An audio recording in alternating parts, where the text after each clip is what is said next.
செய்திகள் தொடர்கின்றன. கிருஷ்ணகிரி மாவட்டத்தில் தென்மேற்கு பருவமழை தொடங்கியுள்ளதால் அப்பகுதி விவசாயிகள் மகிழ்ச்சி அடைந்துள்ளனர். ஏப்ரல் மற்றும் மே மாதங்களில் அக்னி நட்சத்திரம் தொடங்கியது முதல் மே மாதம் இறுதி வரை தமிழகம் முழுவதும் வெயில் மக்களை வாட்டி வதைத்தது. அதன் பிறகு ஒரு சில இடங்களில் மழை பெய்ததால் வெயிலின் தாக்கம் குறைந்த போதிலும் பெரும்பாலான இடங்களில் வெயிலின் கடுமை தணியவே இல்லை. இதனிடையே வருகிற 15ஆம் தேதிக்கு மேல் பருவமழை தொடங்கும் என்று வானிலை ஆய்வு மையம் அறிவித்திருந்தது. ஆனால் அதற்கு முன்பே கிருஷ்ணகிரியில் தென்மேற்கு பருவமழை தொடங்கியது. மாவட்டம் முழுவதும் பரவலாக மழை பெய்துள்ளதால் வெப்பம் தணிந்து குளிர்ச்சி நிலவியது. இதனால் விவசாயிகள் மகிழ்ச்சி அடைந்துள்ளனர். தங்கத்தின் விலை இன்று மீண்டும் உயர்ந்துள்ளது. சர்வதேச சந்தையில் அடிக்கடி நிகழும் மாற்றங்களை கொண்டு தங்கத்தின் விலை நிர்ணயம் செய்யப்படுகிறது. இந்நிலையில் சென்னையில் 1 கிராம் தங்கம் 16 ரூபாய் அதிகரித்து 1 கிராம் ஆபரண தங்கத்தின் விலை 2840 விற்கப்பட்டது. நேற்றைய தினம் 22 கேரட் ஆபரண தங்கம் 22,592 ரூபாய்க்கு விற்பனையான நிலையில் இன்று 22,720 ரூபாய்க்கு விற்பனையானது. பங்கு சந்தை வர்த்தகம் மற்றும் ரூபாயின் வீழ்ச்சி ஆகியவற்றால் தங்கத்தில் முதலீடு செய்பவர்களின் எண்ணிக்கை அதிகரிப்பதால் நாளுக்கு நாள் தங்கம் விலை ஏறுமுகத்தில் செல்வது குறிப்பிடத்தக்கது. புதுச்சேரி நீதிமன்றத்தில் ஆஜர்படுத்துவதற்காக கொண்டுவரப்பட்ட சிறை கைதிகள் 21 பேர் அதிகாரிகள் தங்களை துன்புறுத்துவதாக குற்றம் சாட்டி ஆர்ப்பாட்டம் செய்ததால் அங்கு பரபரப்பு ஏற்பட்டது. புதுச்சேரி காலாபேட் மத்திய சிறையில் பல்வேறு குற்ற வழக்குகள் தொடர்பாக அடைக்கப்பட்டிருந்த 21 கைதிகளை காவல்துறையினர் நீதிமன்றத்தில் ஆஜர்படுத்துவதற்காக வாகனத்தில் கொண்டு வந்தனர்.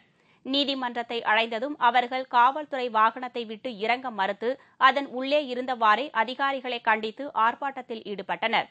தங்களுக்கு சிறையில் எவ்வித அடிப்படை வசதிகளும் செய்து தரப்படவில்லை என்றும் அதிகாரிகள் தங்களை துன்புறுத்துகிறனர் என்றும் குற்றம் சாட்டினார்கள். அளவுப்படி கொடுக்க மாட்டாங்க. அவங்க சாப்பாடு நாங்க கேட்கல. எங்க சாப்பாடு கொடுங்க நாங்க கேட்கல. அது கொடுக்க மாட்டாங்க. சரியான சாப்பாடு கிடையாது.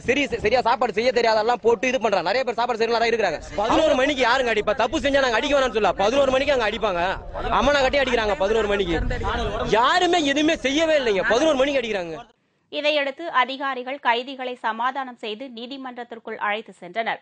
கைதிகள் போராட்டம் காரணமாக நீதிமன்ற வளாகத்தில் சுமார் 1 மணி நேரம் பரபரப்பான நிலை காணப்பட்டது.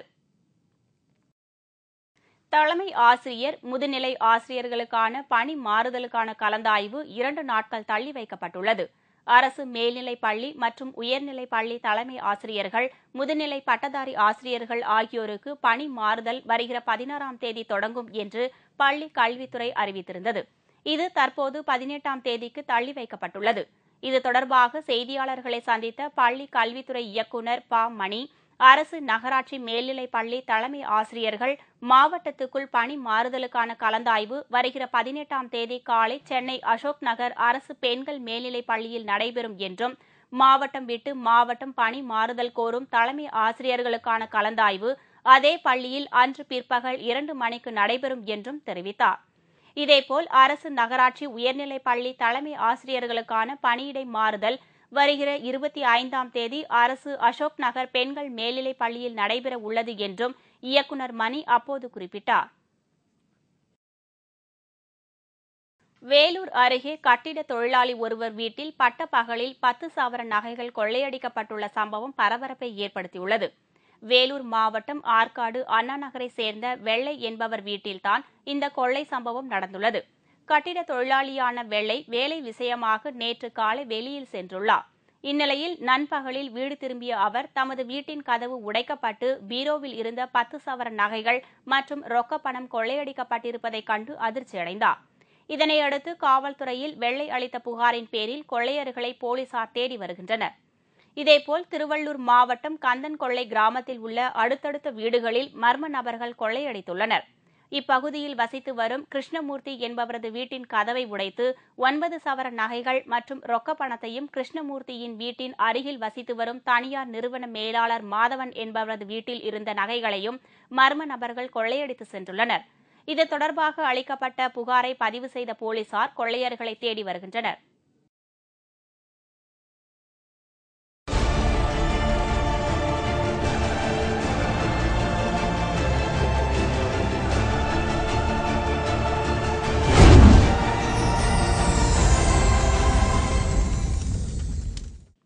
ஆச்சரியம் ஆனால் உண்மை.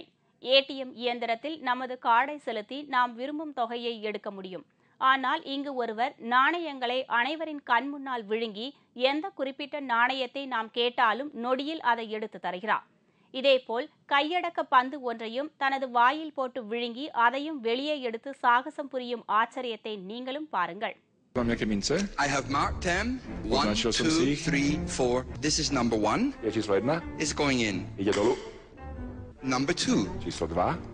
You'll hear this one inside.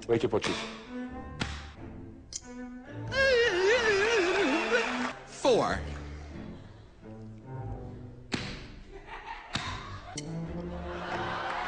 And number 5.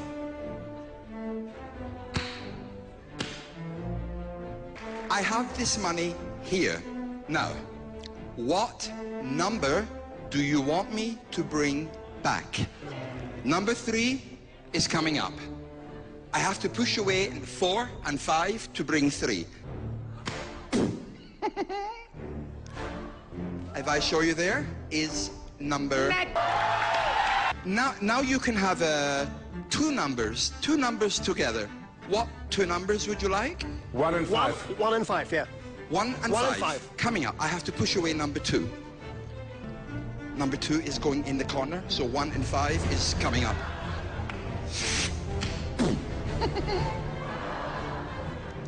If I show you these, hold them together, you can see number 1 and number 5. I have to bring him back, so I have a pool ball.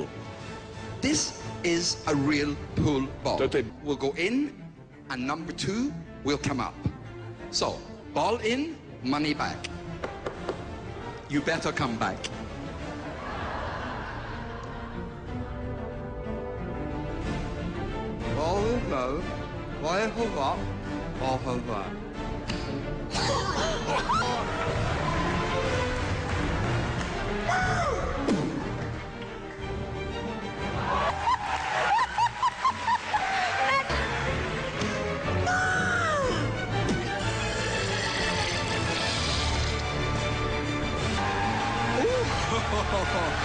He came up quick.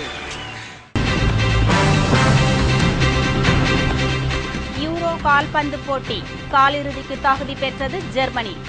விவரம் இடைவேளைக்கு பிறகு.